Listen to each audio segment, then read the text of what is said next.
podcast, Amazing Tales from Off and On Connecticut's Beaten Path, and I'm your host, Mike Allen.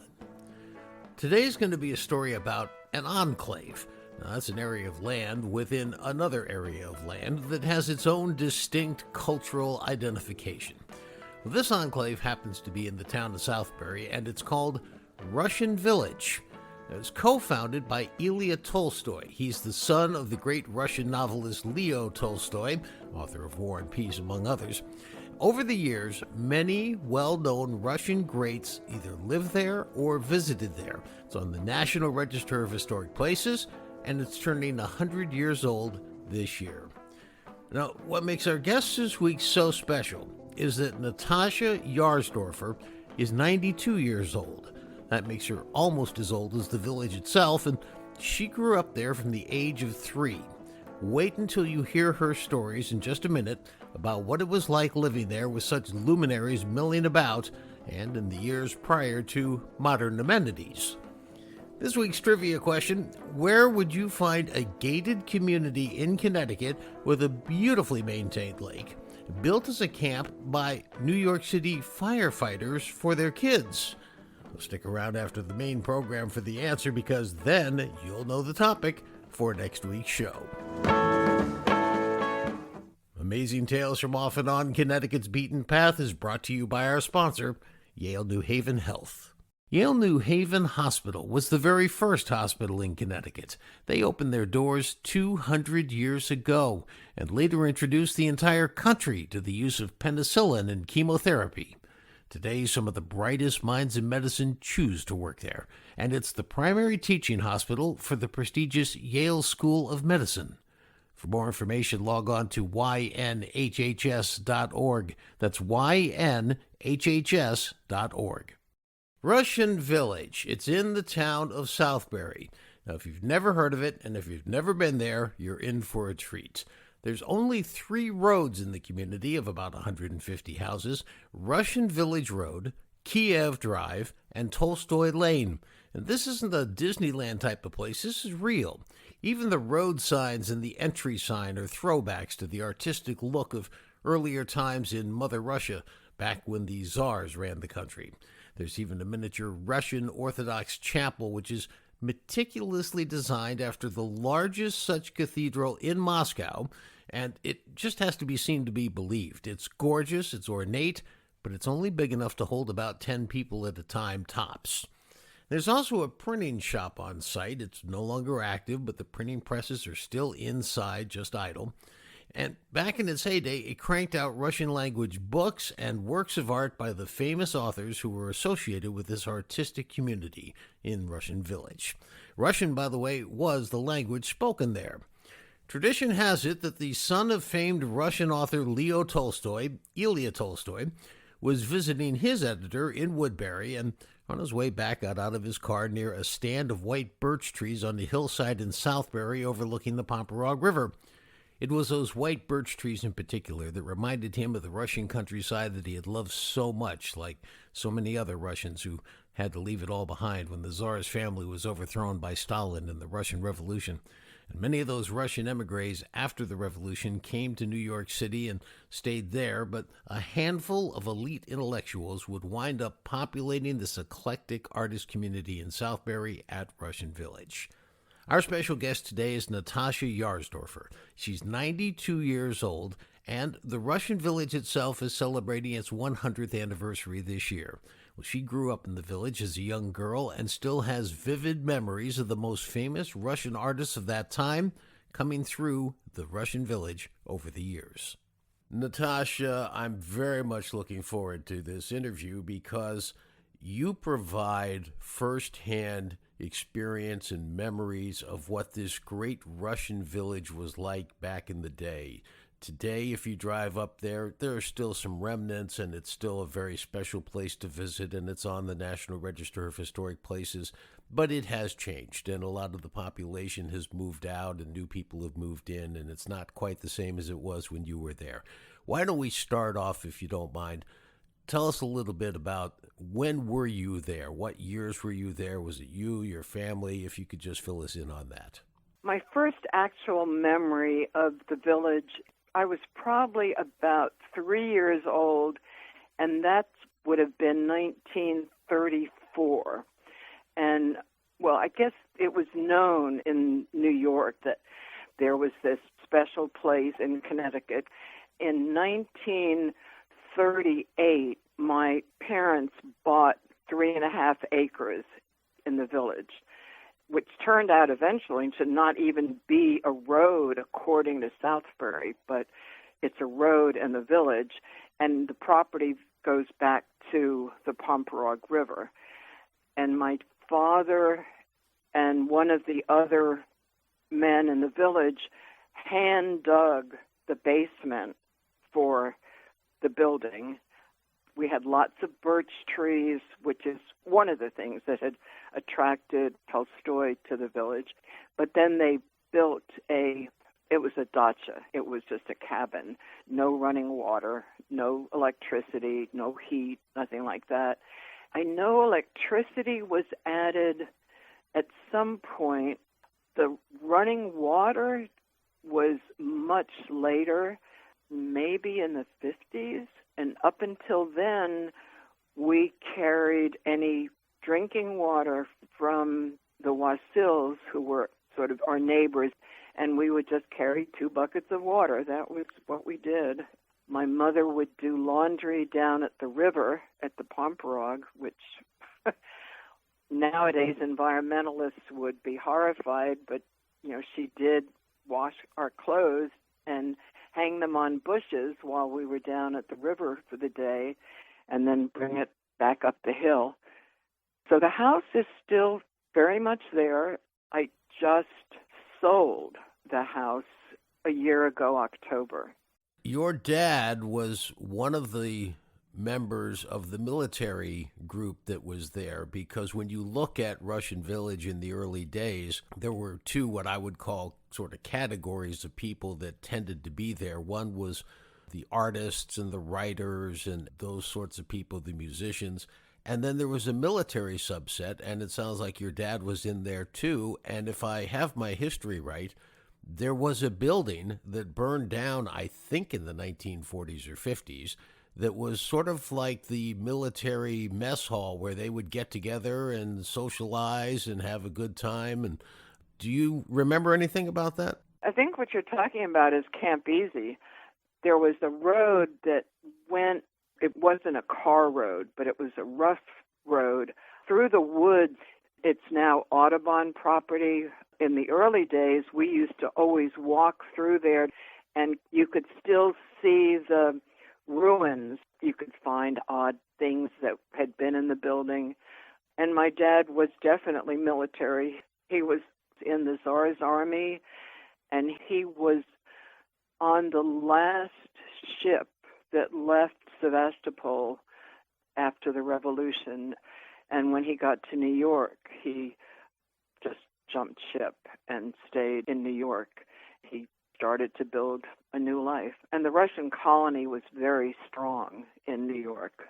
And he ended up, like so many of them, coming to the village.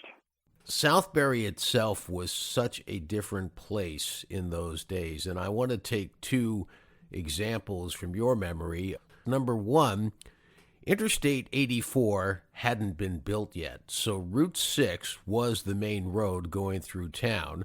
And number 2, there used to be a train line that went from New York to Boston that crisscrossed across Connecticut. It went out of business in, I think, the 1950s, and you can't find any more of the rail line, but in Southbury you can see a bridle trail and whatnot. And when I first got to know you, you told me that as a child you would sit on a rock and wave to the people going by on the train. Could you tell us about that? Well, the original entrance to the village before 84 was built was off of Route 6, and it was just a 2-lane highway, and there was a huge rock. I mean, it was, you really call it a boulder. And I remember as a child sitting on the rock and loving to wave to the engineers on the train, the conductors, and very often they would, wave back to us and see us. there was no obstruction like there is now with the overpass over 84, so you could just see the train tracks. Yeah, it was a very different look back then. The only thing now that's left is the remains of the railroad bridge that crossed the Pomperaug River, and that was where, if you were foolish, you would jump off and into the river. I never got the courage to do that. I'm familiar with that bridge, and I don't think I would have the courage to do that either. Now, the village itself was filled with some eclectic individuals. Leo Tolstoy's son, Ilya Tolstoy, and of course, for those who don't recall, Leo Tolstoy wrote War and Peace, among many other great works. You got to interact with some of these people. In fact, if you don't mind sharing the story, I understand that you may have even witnessed Ilya Tolstoy in the Pomperaug River, perhaps doing some skinny dipping. I think I may have heard that story more than actually remembered it. Skinny dipping was not that unusual. I mean, the fact that maybe someone famous was doing it would make it that way, but that was pretty common in the village. And it was just that, at the end of the day, sometimes the women would take off their bathing suit and take their bath because we had no running water, up at the houses. But I do remember visitors that were quite well known. One of them was Michael Chekhov, who was the nephew of Anton Chekhov. There was a theater in Richfield, and Chekhov ran that theater. One time when Chekhov came, he brought with him an actor named Herd Hatfield, who played in a movie called The Picture of Dorian Gray. And I remember being very impressed meeting a real actor. The Ushakovs had I guess nowadays you'd probably call it like a B&B. They would have people come and stay, and one of the families that came was Rozhankovsky, and he is actually a well-known illustrator and artist. In the Golden Book, Goldilocks and the Three Bears, there's a drawing of a house that is the Ushakov's house that he's drawing there. So those are the people I remember. I do remember meeting Rachmaninoff. Where you lived and where your house was, if I have it right in my head, is not too terribly far from where Ilya Tolstoy's house was in the village. And I'm just wondering, I think you said that the people who have bought the house. Isn't it one of the few remaining houses that hasn't been sort of completely renovated and updated and winterized and is more or less in the shape it was in back in the day? It was a dacha. It was not a house. The dacha tradition, still exists. They have little vegetable gardens or flower gardens or fruit trees.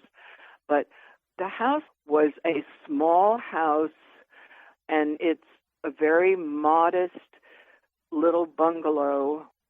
I think the last time I was there, that I remember seeing the house, and it was really just a shell. It was deteriorating, and nature was taking over. That's the part of the village that has changed so much. Years ago, you could walk anywhere in the village, and nobody ever questioned why you were there or where, who you were. And now it's very Americanized in that I wouldn't feel comfortable walking to where Tolstoy's cottage is because it's private property, and you don't do that. Let's talk for a second about the Russian Orthodox chapel. It's almost like it was constructed, first of all, after a very famous cathedral in Russia. And it's almost like they rebuilt it and then shrank it and brought it over and put it in Southbury. Did you ever attend services there? What was that like? I mean, the congregants had to sit outside, correct, in that semicircle area? You know, in the Russian Orthodox Church, you don't sit, you stand. My children, who are now in their 50s and 60s, still remember going to Russian Easter services and having to stand for 2 hours. There were a few rows of like stone ledges you could sit on, and that was probably more for the adults and the older people. I do remember vividly going to church services there, and when I was 9, 10 years old, there were yearly observances at Saint's Day that the chapel is named after, St. Sergius. And also there was always a July 4th celebration that the community had. Priests usually came from Stratford because, you know, they didn't have their own priests there. But the church in those days was cared for by varying members of the community, and it was always open. So I remember going in. I wanted to say a little prayer for something. You could walk in and say what you had to say, and, you know, you could touch the Bible that was there. It was kind of a central, unified location for the village. There are a couple of places that were standout, and of course the chapel was one of them. The other, which was critical to the entire concept of Russian Village, was the print shop. So this was an area where, and I usually mispronounce his name, but Professor George Grebenshchikov. That's good. Good. Not too bad, huh? As I understand it, he started the print shop in order to make Russian authors who had come over to New York and Southbury, give them an outlet where they could get their works published. Did you ever see that print shop in operation? I did. The original Grebenshchikov house was down on Route 6, and the print shop was on the ground floor in the back of the building. And I remember being fascinated with this room where, you know, there were all these printing presses. And of course, it was a Slavic language press. At that time, I didn't know the difference, but it was unique. I think he printed different materials for the Russian authors and also his own books that he had written.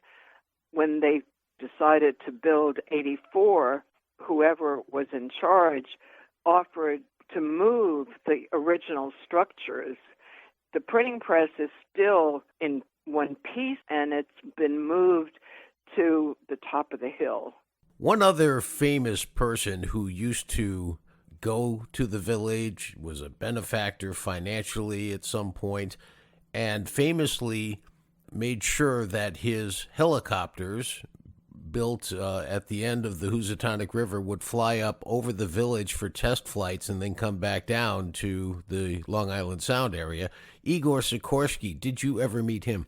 I did, but again, I don't really remember that very vividly because I think it was probably more as I was getting older and I wasn't as interested in the adults. I was more interested in what we as young people were doing.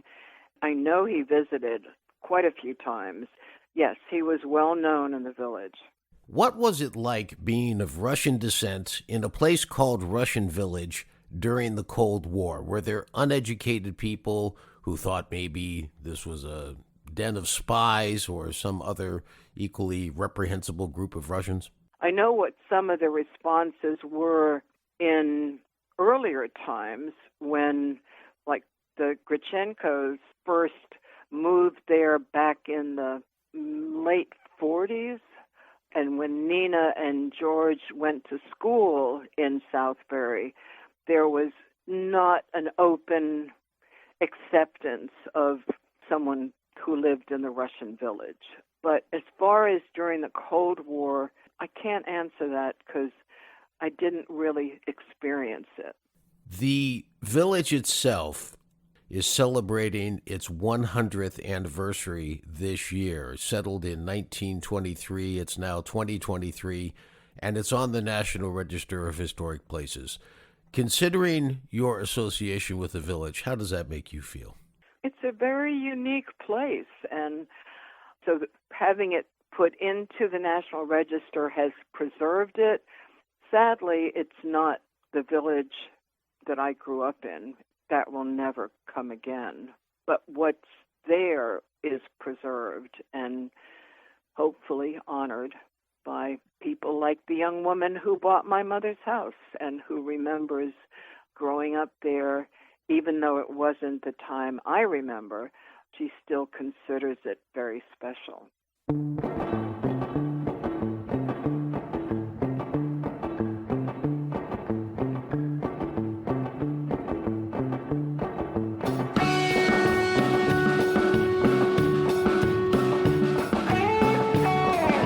That wraps up this episode of Amazing Tales from Off and On Connecticut's Beaten Path. You can find the Russian Village in Southbury by simply going on Google Maps, typing in Russian Village Road in Southbury, and I highly recommend you take a visit up there next time you're going by. There aren't many places like it around. I very much want to thank our special guest for today's program, Natasha Jahrsdoerfer, the 92-year-old former resident of the Russian Village in Southbury, for sharing her fascinating memories about what life was like in the heyday at this special spot in Southbury. The answer to this week's trivia question, the question was, where would you find a gated community in Connecticut with a beautifully maintained lake built as a summer camp by New York City firefighters for their kids? Well, the answer is Danbury, and the gated community is known today as Lake Wabika. The improbable tale next week of how Jewish firefighters from New York City carved out a home-away-from-home community for themselves in the gorgeous southern hills of Danbury, and you won't believe what ultra-famous musician spent her summers there with her family. Amazing Tales from Off and On Connecticut's Beaten Path is a production of True North Associates, LLC. This is Mike Allen. Be safe, and please stay healthy.